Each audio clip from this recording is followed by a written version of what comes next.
শুরু হলো ভাষার মাস ফেব্রুয়ারি। কিছুক্ষণের মধ্যে অমর একুশে গ্রন্থমেলা উদ্বোধন করবেন প্রধানমন্ত্রী। এখনো সর্বস্তরে বাংলা চালু না হওয়ায় হতাশা।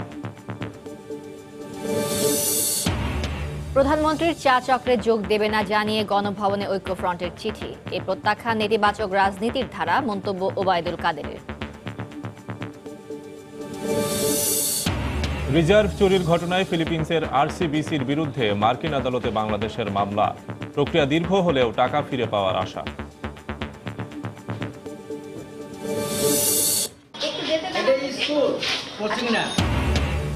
সরকারি নির্দেশনা অমান্য করে এসএসসি পরীক্ষার আগ মুহূর্তেও কোচিং সেন্টারে চলছে ক্লাস। শিক্ষার বাণিজ্যিকীকরণ বন্ধের তাগিদ শিক্ষাবিদদের। এবং আবারও সংগঠিত হওয়ার চেষ্টা ব্লগার হত্যায় জড়িত আনসারুল্লাহর জঙ্গিদের। পরিকল্পনা ছিল এক জাতীয় দৈনিকের সম্পাদকের হত্যার ব্রিফিংয়ের।